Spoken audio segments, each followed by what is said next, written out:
Seperti janji saya tadi, kita akan mengulas mengenai hal ini bersama, ini bukan orang-orang yang memprovokasi, tapi akan memberikan perspektif lebih jernih kepada kita. Ada Emerson Junto, pegiat anti korupsi, calon ketua umum PSSI. Pegiat anti korupsi. Icon, terima kasih. Ya, kemudian ada Kang Asep Iwan Iriawan. Terima kasih Kang Asep. Ya, aktivis Bobotoh saya. Aktivis Bobotoh, pendukung Persib, tapi hari ini akan hadir sebagai pakar hukum pidana. Tapi sebelum ke Kang Eson dan juga Kang Asep, saya akan ke rekan saya dulu yang paling cantik di antara kita bertiga, ada Miladia Rahma yang ada di gedung KPK. Mila, ada update apa terbaru dari sana? Apakah Romi dan 4 orang lainnya sudah sampai di Jakarta dan di gedung KPK? Selamat malam Budi dan para narasumber yang ada di studio. Memang sampai dengan hari ini dari sore tadi kita masih menunggu kedatangan 5 orang yang memang tertangkap dalam operasi tangkap tangan KPK yang dilakukan di wilayah Jawa Timur. Tapi tentu saja kami masih menunggu statement resmi dari KPK ya. Apakah betul memang 1 dari 5 orang yang ditangkap dalam operasi tangkap tangan ini adalah petinggi parpol. Meskipun nama kemudian Rohman Nurmuzi ya, begitu ya. Ini sudah sangat sangat jelas begitu ya, terang di sosial media maupun di berbagai macam pemberitaan. Tapi sekali lagi ini masih dugaan, begitu kami masih menunggu statement resmi juga dari KPK. Tapi seperti tadi saya sampaikan, suasana di gedung KPK, Budi, di Gedung Merah Putih ini sudah sangat ramai. Ini ramai karena awak media memang masih menunggu kedatangan dari kelima orang yang kemudian ditangkap dalam operasi tangkap tangan. Nah, bicara soal bagaimana apakah ada informasi terbaru, kita ketahui bersama sejak kurang lebih pukul 3 atau pukul 4 sore tadi kita sudah mendengar bahwa kelima orang yang ditangkap atau diamankan dari Jawa Timur atau dari wilayah Surabaya ini sudah terbang dari Surabaya menuju ke Jakarta untuk kemudian langsung dibawa ke gedung KPK untuk dilakukan pemeriksaan lebih dalam. Seharusnya memang kalau sesuai dengan jadwal penerbangan sudah tiba di Jakarta. Namun seperti tadi saya sampaikan, sampai dengan detik ini sudah hampir pukul 7:30 malam, ini masih belum ada tanda-tanda kedatangan dari kelima orang yang kemudian ditangkap tangan oleh KPK ini. Nah, bicara sedikit mungkin kita flashback ya Budi, bahwa seperti kita ketahui bersama, seperti tadi sudah disampaikan oleh juru bicara KPK, Febri Diansyah, menyatakan bahwa 5 orang ini memang terdiri dari berbagai macam unsur, ada penyelenggara negara, kemudian ada anggota DPR RI, dari legislatif, kemudian ada dari swasta dan juga pejabat Kementerian Agama. Dan informasinya memang operasi tangkap tangan ini berkaitan dengan dugaan pengisian jabatan di Kementerian Agama pusat dan juga daerah. Ini seolah-olah mengaminkan apa yang kemudian statement yang disampaikan oleh mantan Hakim MK begitu ya, Profesor Mahfud MD yang tadi juga sudah disampaikan dalam beberapa saat sebelumnya. Nah, kalau bicara soal barang bukti memang betul Budis, ada sejumlah barang bukti berupa uang rupiah yang juga sudah diamankan. Besarannya kita masih belum tahu karena kita masih menunggu statement resmi dari KPK. Ini memang diduga merupakan bagian dari transaksi yang dilakukan untuk pemberian atau penerimaan uang yang diduga untuk mengisi sejumlah jabatan di Kementerian Agama, baik di pusat maupun di daerah. Nah, kalau berkaitan kira-kira akan kapan kemungkinan KPK ini akan memberikan statement resmi, seperti biasa SOP-nya adalah 1 kali 24 jam. Kalau kemudian kita menghitung maju begitu ya, artinya kalau misalnya OTT ini dilaksanakan pada pukul 9 atau pukul 10 tadi pagi, ini estimasinya baru pada Sabtu pagi sekitar pukul 9 atau 10 baru pihak KPK ini akan memberikan statement resmi terkait siapa kemudian yang terlibat dalam dugaan pengisian jabatan ini, apa yang latar belakangnya, termasuk berapa lama kemudian pengintaian dan juga penindakan yang dilakukan KPK ini dilakukan begitu. Nah, seperti kita ketahui bersama juga untuk status tersangka, penetapan status tersangka ditambah lagi peningkatan proses penyelidikan menuju ke penyidikan, ini juga masih menunggu statement resmi dari KPK. Jadi kita tunggu bersama Budi, bersama dengan teman-teman media di sini akan sampai kapan kemudian kelima orang yang kemudian diamankan dalam OTT tangkap tangan di Surabaya ini akan segera tiba. Budi. Baik Mila, kami akan terus menantikan update dari Anda di gedung KPK terkait dengan kasus ini. Saya yakin pasti dalam beberapa waktu ke depan akan ada update. Jadi Anda harap bersabar dan juga harus standby di situ untuk memberikan informasi kepada kami semua. Kita akan ke Eson dan juga Kang Asep. Eson dulu deh, sebagai Ketua Umum PSI. Bukan itu. Surprise nggak dengan berita ini? Ya pasti surprise ya, tapi saya menduga bahwa ini kejadian yang berulang. Mungkin kita masih ingat sebelum 2014 lalu, itu kan ada Pak Surya Dharma Ali. Jadi kebetulan juga ketua umum P3 yang dijadikan tersangka menjelang Pilpres. Gitu ya, waktu 2014, sekarang 2019. Dan ini sebenarnya kalau di beberapa pemberitaan media ini yang disebut-sebut yang kelima, padahal sebenarnya keenam. Ya. Jadi dari semua ketua umum partai yang terjerat dalam kasus korupsi, yang baru lolos baru satu. Pak Akbar Tanjung. Lolos gagal di putusan pengadilan. Okay. Artinya sudah diproses oleh waktu Pak Akbar Tanjung kasus 2004 Bulog. kalau tidak salah ya. Betul, 2002 2004 prosesnya. Itu di tingkat pertama divonis 3 tahun, di tingkat banding divonis 3 tahun, di tingkat kasasi justru dibebaskan dalam kasus korupsi Bulog. Selebihnya yang kemudian ditangani oleh KPK, Surya Dharma Ali, Lutfi Hasan Issa, kemudian Setia Novanto, kemudian juga Anas Urbaningrum itu akhirnya divonis bersalah oleh pengadilan dan hukumannya di atas 5 tahun penjara. Nah, bisa dikatakan surprise ya lagi-lagi tadi. Kan juga ada tudingan bahwa KPK tebang pilih, KPK hanya ngincar partai oposisi dan sebagainya. Tapi bagi kami sendiri sebagai orang yang mengikuti rekam jejaknya para koruptor, kalau bicara korupsi itu nggak pernah ngelihat soal partai oposisi atau partai pro pemerintah. Ini kalau bicara soal peluang, apapun disikat. Mungkin kita masih ingat kasus IKTP, kasus misalnya suap pemilihan deputi gubernur BI, itu semua partai yang kalau punya ada kesempatan dihajar. Jadi untuk masalah peluang nggak ada ideologi ya? Nggak ada ideologi mau koalisi pemerintah maupun oposisi, pokoknya ada peluang dihajar. Nah ini. Tapi kan yang disoroti penegak hukumnya katanya tebang pilih, tebang betul. gitu, anak mas anak tiri. Betul, anak mas anak. Nah ini bisa dibuktikan di KPK. KPK menghajar semua, baik yang pro pemerintah maupun yang oposisi dihajar. Jadi nggak ada tuh istilahnya, wah ini banyak-banyakan partai mana nih yang dijerat oleh KPK gitu. Kemudian kader mana yang hanya diincar. Saya kira ini tidak bicara soal incar mengincar, tapi bicara soal bukti. Ada bukti atau tidak gitu. Dan kalau dikatakan KPK kan menarik bahwa ada dugaan bahwa ini bukan kali pertama. Pertama apa praktik Romi misalnya terlibat kan. Kalau bicara soal praktek suap menyuap, dari sekian banyak kasus korupsi yang di OTT oleh KPK, yang ketangkep itu ada rata-rata bukan pemberian yang pertama, Oke. Biasanya kedua, ketiga atau yang kesekian. Makanya tadi kata Prof Mahfud ada jejak kasusnya gitu. Ada jejak kasus dan kasus mirip-mirip katanya sama ya, ya. Dan kalau yang kita lihat kan di kasusnya Pak Romi ini kan bicara soal jual beli jabatan, indikasinya.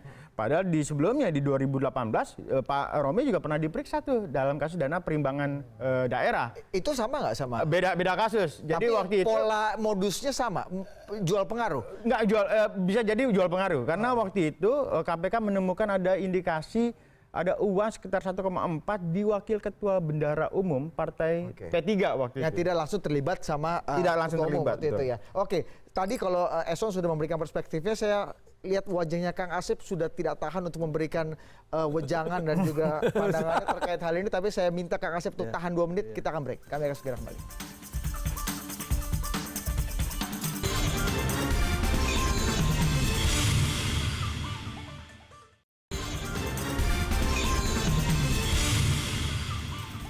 Oke, Kang Asep, saya mau nanya makro aja, perspektif Anda gimana deh? Ya, kalau saya kali ini saya berbeda sama Eson. Tadi kan kalau saya bukan surprise, udah biasa itu mah. Masa sih? Ya, kalau Eson tadi kaget sampai. Kaget. Kalau saya mah kaget karena ketua umum partai politik. Ya, kata Bobotoh mah emang kudu kanyahoan gitu kan. Kan suka sering ingatkan, Eson mesti ingat omongan saya dulu kan. Nah, biasanya itu apa? Apa karena ketua partainya? Apa karena jual pengaruhnya? Apa biasanya? Ya itu yang namanya legislatif, eksekutif, yudikatif, oknum ya. Tidak jauh dari main kutip gitu kan. Jadi kalau ada kesempatan katakan Eson di belakangnya, semua imannya sama kalau soal duit berjamaah itu soal maling semua berjamaah, tidak lihat partai oposisi atau koalisi kan. Semua terjadi, ini fakta menunjukkan. Soal giliran tadi partai itu ketua umum itu hanya tinggal giliran aja kan, hampir lebih dari jari sekarang tertangkap ketua umum kan. Sering saya katakan, ingat saya pernyataan sekali lagi kan di sini dan TV sebelah juga katakan. Yang jadi masalah itu di partai-partai pengusung ini kan bagaimana merusak entah 01, 02 kan. Ya, kenapa? Karena mereka ada tadi pimpinan partai yang jualannya partai eceran gitu kan. Maksudnya apa itu? Lah, sekarang kalau perdagangkan ini kan eceran. Mending sekalian kayak partai Golkar kan, gede sekalian kan. Ini eceran menurut Anda? Eceran kalau dalam tanda petik, saya tidak mau nyebut nama. Eceran tapi banyak. Ya, Jangan lupa. makanya kan berulang-ulang Berulang-ulang. transaksi. Sekali saya tidak menyebut nama. Kenapa? Saya nggak berani menyebut nama. Kita pernah kejadian orang yang kena OTT, saya kasih contoh di Medan, udah disebut ke sini, pulang kan bukan jadi tersangka juga. Makanya saya deg-degan satu itu. Banyak juga yang usul kena OTT ke KPK pulang juga kan. Nah, itu yang mau saya tanyakan. Yang pertama, kenapa kalau tadi Eson katakan, tadi Prof. Mahfud juga katakan jejaknya ada, tapi kenapa baru sekarang misalnya di OTT? Itu yang pertama. Yang kedua, kalau memang OTT, apakah ada kemungkinan tidak jadi tersangka? Kan ada 5 orang, mungkin nggak salah satu atau salah 2 atau salah 3 tidak jadi Ya kan tersangka. sekarang fakta kenyataan KPK itu berulang. Contoh yang paling gampang, Ketua Pengadilan Medan dan wakilnya udah diberangkatkan pesawat ke sini. Tidak tersangka kan? Yang tersangka anggotanya. Meskipun OTT waktu itu. OTT jelas ada duit ditangkap. kok, tertangkap. Itu Nah, oke. saya nggak tahu yang tahu kan, maka saya bilang yang tahu KPK. Kita sekali lagi saya tidak pernah menyebut nama ya, sekali lagi saya juga. Jadi mungkin ya, mungkin Ya, meskipun kan fakta ada. dicokok dalam OTT itu belum Medan tentu yang paling jadi gampang. tersangka. Medan yang paling gampang. Kasus Medan belum lama kan, kasus Medan. Terus beberapa kasus lain dipulangkan kan. Maka saya bilang apalagi hanya memperdagangkan pengaruh lah tanda petik kan. Nah, karena mungkin aja perdagangan pengaruh lain yang bersangkutan bukan di situ. Tapi kalau misalnya mengutipnya jejaknya, misalnya pendapat ini ada jejak-jejak lain, jejak belum tentu. Karena tadi saya bilang tikus-tikus tuh pintar cari lubang jalan-jalan kecil. Kayak kita kan kesini macet, cari jalan-jalan kecil kan, lubang-lubang kecil. Itu mungkin terjadi. Maka saya bilang kalau kita berhadapan dengan kepentingan ya orang-orang tertentu menentukan kebijakan, apalagi nanti terjadi bargaining sekarang di tahun politik, semua serba mungkin, Bud. Oke. Tapi yang pertanyaan saya lagi, Ika, kalau tadi Anda katakan punya posibilitas orang yang tertangkap OTT nih belum tentu jadi tersangka. Apa ya, gimana ya cara pertanyaan saya? gini. Enggak. Batas embarkasinya itu gimana? Lu kalau lewat garis ini lu pasti tersangka, kalau enggak pasti Gini, lu bukan tersangka. tindak pidana itu karena laporan, pengaduan, karena OTT, 3 hal. Nah sekarang kalau karena misalkan karena laporan, yang lain udah kena, ya akhirnya kan nyusul tuh berikutnya. Terakhir kemarin kan wakil ketua DPR dari PAN juga kan, wakil ketua umum partai juga kan, nah, karena benang-benang pengaruh juga kan, kena itu yang tidak tertangkap tangan. Yang lain juga karena eceran-eceran tadi. Nah ini yang sekarang OTT. Nah ketika OTT persoalannya, apakah di situ ada tindak pidana atau tidak? Karena tadi kan lebih dari 5. Iya. Jangan-jangan 5 ini emang semua berperan, semuanya kemungkinan pertama, atau yang 4 bermain, yang 1 belum bermain, atau yang 2 belum bermain. Kita nggak tahu. Maka kalau lihat perkembangan sekarang media juga nggak berani menebak kan, hanya tertariknya ada di situ ada ketua umum, semua menebak nggak berani menyatakan tersangka. Nah karena maka saya tadi saya katakan di awal. OTT iya. OTT iya, tapi belum tentu yang bersangkutan tersangka. Karena apa? Karena nanti kan pemeriksaan ini bisa aja yang 5 ini, yang tersangkutnya 2, 3 atau mungkin semuanya. Jadi ada posibilitas itu ya Bang Eson ya? Sangat mungkin gitu. Di beberapa kasus ada juga yang posisi dia cuma nganterin doang. Supir, kemudian ajudan, yang mereka itu sebenarnya memang tidak punya niat untuk terima suap atau aktif misalnya melakukan praktek suap. Nah, di sinilah di 1x24 jam ini sebenarnya bagi KPK untuk menggali sebenarnya keterlibatan mereka. Mereka ini punya peran atau tidak gitu ya. Oke, kalau ini ya, orang-orang yang terlibat ya dalam OTT ini ada Romahur Muzi pastinya, ada Kak Kanwil Kementerian Agama, ada Kepala Kemenak Kabupaten Gresik, ada lagi siapa nih? Saya beberapa Ya pokoknya orang ada orang itu gitu nah, kan. bayangan Anda gimana dalam Kalau posisi itu kan juga mulai beredar nih bahwa prakteknya adalah jual beli jabatan, tanda kutip ya, jual beli jabatan. Mahfud juga tadi ceritakan soal itu. Nah, juga jangan pernah lupa gitu, pasti nggak akan lupa, karena Pak Romi adalah ketua umum P3, menterinya Pak Lukman Hakim juga dari P3. Nah, di kasus yang serupa, kita mungkin masih kasus Lutfi Hasan Ishak. Iya. Di kasus waktu itu suap daging impor, untuk kebijakan daging impor. Menterinya menteri dari Pertanian. PKS juga. Nah, pertanyaan berikutnya adalah apakah menterinya terlibat atau tidak, atau justru orang-orang di level di bawah menteri yang itu punya pengaruh ke menteri. Artinya begini, orang bisa mengklaim bahwa saya ketua umum partai politik, kemudian menterinya adalah partai saya, dirjen-dirjen nih, lo nurut sama gue. Kalau nggak nurut, lo gue bisa usulin dimutasikan atau dicopot jabatannya. Nah, faktor menteri ini menurut Anda dalam pusaran ini gimana nih? Ya, faktanya kemarin kan di kasusnya LKS, si menteri LKS, aklamasi siswa itu mah. Ya, di fakta itu menterinya tidak masuk kan, padahal diperiksa berkali-kali kan. Nah, terus di fakta yang lain juga ada memperdagangkan pengaruh, misalkan di kasus bupati-bupati, ada juga yang nggak kena kan. Maka saya bilang detik-detik menyentuh ini nunggu besok pagi, kita harus hati-hati semua, media semua harus mengawasi.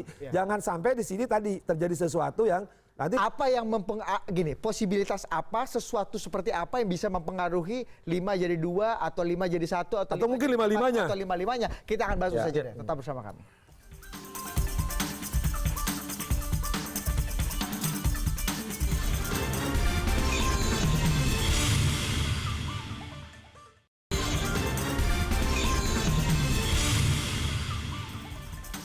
Kalau tadi Bang Eson dengan tegas mengatakan bahwa KPK ini menunjukkan bahwa KPK tidak tebang pilih, KPK betul-betul prudent, imparsial dalam melakukan tugasnya. Tapi Kang Asep berbeda lagi, dia bilang ini publik harus mengawasi, hati-hati karena bisa ada posibilitas-posibilitas yang lain. Apa maksud Anda, Kang? Ya gini, pertama kita kan saya orang hukum, ajas praduga tak bersalah. Ya satu itu dulu dipegang, asas dulu. Nah sekarang data itu ditunjukkan, KPK kan pernah tadi saya bilang kasus Medan ya kena. Tertangkap ketua wakil ketua dibawa ke sini, ujungnya pulang. Terus beberapa kasus lain ada orang yang disebut tadi Eson tadi, entah supirnya, entah orang-orang terdekatnya pulang juga.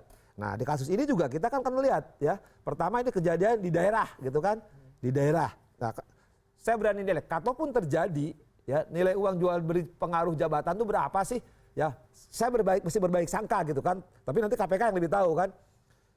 Apakah seorang ketua umum mainannya cuman setingkat bupati yang kadang-kadang tertangkap gitu kan, itu juga. Tapi kan semua serba mungkin kan.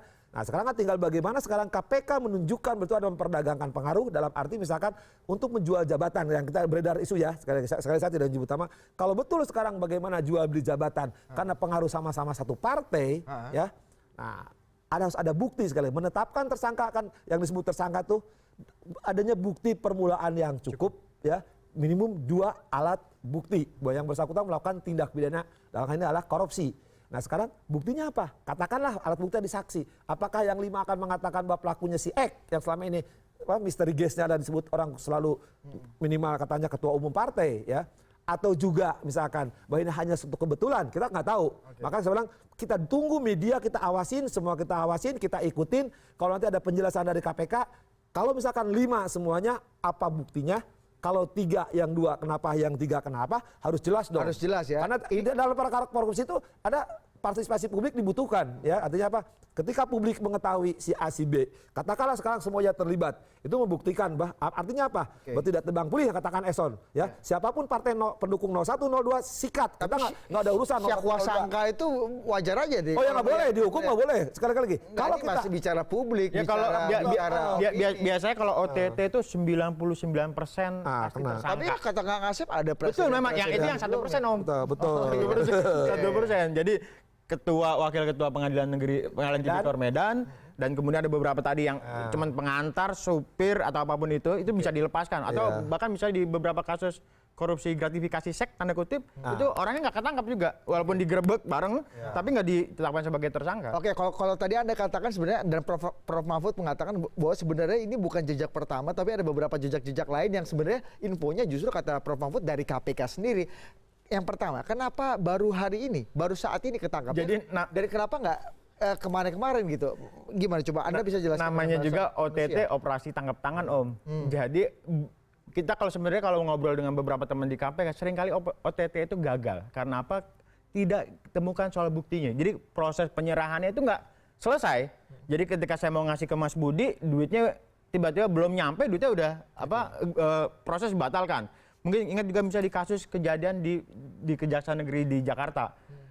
Itu belum dilakukan, tapi KPK terlalu cepat misalnya menangkap itu dan orangnya nggak diproses. Karena pejabat Dan Kajati itu nggak bisa ditersangka. Nggak bisa jadi tersangka. Ingat loh, pejabat Kajatinya itu sudah diperiksa KPK, ada berita acaranya. Oke. Kebetulan Kajatinya loh, DKI Jakarta loh. Tapi tidak tersangka juga kan? Itu fakta, itu sudah di KPK, ada berita acara malah kan? Ada nggak? Ini kan publik lagi-lagi nih kan Kang Asep tiba-tiba tadi bilang publik harus mengawasi, hati-hati. Ada presiden kayak gitu-gitu. Apalagi jujur saja ini yang terkena salah satunya adalah ketua umum partai yang katanya dekat sekali dengan kekuasaan.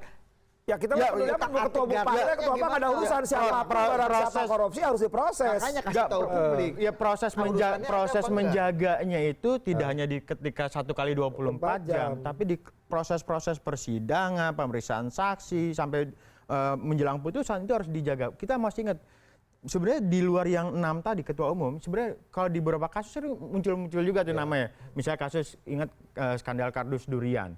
Ingat lagi kasus misalnya soal pengadaan kereta api. yang menyebutkan waktu itu Nama keterlibatan menteri. sejumlah Pengadaan menteri yang kereta. kebetulan juga pejabat atau ketua umum di partai tertentu. Itu lolos karena apa? Misalnya karena saksi-saksi itu ternyata tidak mau menyebutkan keterlibatan misal orang yang disebut-sebut diduga itu. Menteri yang bersangkutan. Yang paling gampang, Son, yang paling gampang. Betul. Di kasus Kemungkinan- KTP, di SKTP kan disebut beberapa nama. Ya. Belum diproses juga. Disebut KTP jelas diputuskan Ya. disebut beberapa nama loh. Kemungkinan orang Iya. pasang badan itu sangat besar sekali. Oke, Jadi ya udah gua aja yang nanggung, tapi jangan lupa pas di penjara ente yang nanggung. Oke, kalau tadi dikatakan ini Prof Mahfud lagi-lagi di tweetnya itu menarik sekali. Gak ada anak tiri, gak ada anak emas, tapi lagi-lagi namanya sosial media. Wah ini pasti bisa saja ada intervensi atau ada bentuk-bentuk lain di Itu luar. jangan judicial sampai menggagalkan KPK. Jadi seolah nanti kalau misalkan di luar dugaan ternyata tidak dipulangkan. mungkin nggak dalam Ya semua bermungkin. Tapi secara dalam proses-proses Dalam sebelumnya. konteks politik saya pikir kayaknya enggak. Ah. Posisi KPK kan independen, Bos. Beda Independen, sama jangan kejaksaan nunggu KPK kepolisian. nanti. Kejaksaan kepolisian kan masih menginduk atau bertanggung jawab pada presiden. KPK enggak. Jadi dia enggak punya kepentingan politik misalnya untuk jangankan itu orang yang katakan si Setia Novanto adalah sebagai belut kena oli, itu aja kena, Bos. Oleh KPK. Bagaimana menterinya ya guys, sekjennya, Ya. apalagi sekjen bagian menteri kan kena. Nih. Tapi gini yang saya khawatir nanti di pembentukan opini publik ya, jangan sampai nanti jadi kuciwa. Kuciwanya apa? Ketika dibentuk opini oleh publik seolah si A, Asep Eson Budi melakukan, ternyata nanti KPK melepaskan. Nah, saya khawatir ada tudingan untuk memperlemah KPK diintervensi itu. Padahal saya bilang kita Jadi tunggu. KPK bisa mendapat tekanan publik juga dengan Padahal berarti kan ada KPK trial by menetapkan press tersangka misalnya ya. bukan soal ketua umum partai siapapun. Karena di bahasa hukum tuh siapapun barang siapa nggak ada urusan. Ketua partai, ketua apa nggak ada urusan. Pokoknya dia ada Asumsi bukti tidak permulaan bersalah ya jadikan tersangka. Yang sekarang saya khawatirkan, nah ada apalagi tahun politik gitu kan. Penciptaan opini publik, kelak KPK tidak mentersangkakan, akhirnya ujungnya melemahkan KPK. Itu yang saya khawatirkan Nah, sekarang. itu penting nih. Ini momennya melibatkan ketua umum partai, dekat dengan pilpres, dekat dengan pemilu. Ini punya benang merah nggak sih? Lagi-lagi sebenarnya kita banyak banget yang bisa dibahas, tapi waktu banyak. kita nggak terlalu banyak. Gimana? sangat mungkin terjadi gitu ya, bahwa bicara soal ketua umum partai politik dia bicara butuh soal dana partai politik buat dia sendiri, Buat partai. buat partai, Buat kelompoknya. kadernya gitu ya, atau misalnya buat kepentingan tertentu lah yang kita nggak tahu. Jamak nggak kayak gini-gini Bang Eson? Itu sangat mungkin terjadi. Anas Urbaningrum juga sama. Misalnya waktu itu ketika ditangkap namanya disebut-sebut misalnya kepentingan dia korupsi untuk misalnya kompetisi di internal partai sendiri gitu. Iya, Nah, iya. di P3 juga sangat mungkin terjadi. Di partai-partai yang lain juga tuh korupsi buat kepentingan misalnya dia tetap bisa eksis misalnya di internal partai. Itu kan juga butuh uang yang tidak sedikit, Bos. Oke, itu yang makanya publik mengait-ngaitkan tadi ya. Sebelum 1 menit dari Kang Asep terakhir sekali. Saya mau nanya apa lupa jadinya. Dagang pengaruh tadi ini penting juga. Gini, pokoknya kalau nanti terbukti memperdagangkan pengaruh siapapun, ya namanya, tetap harus diseret KPK dan kasih hukuman berat. Kalau itu pejabat publik, Penyelenggara negara, ya. hukumannya harus berat.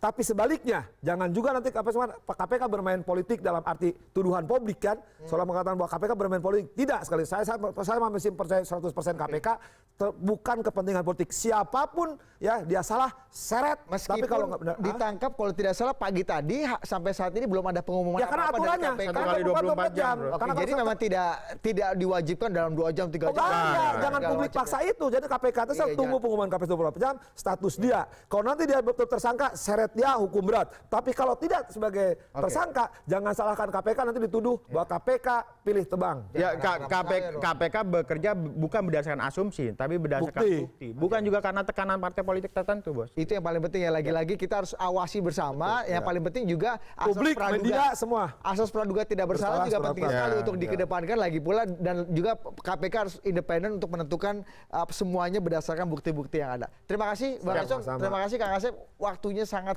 sedikit meskipun banyak sekali yang harus kita bahas di sini. Terima kasih atas perbincangannya. Kami akan segera kembali usai jeda, tetap di Prime News.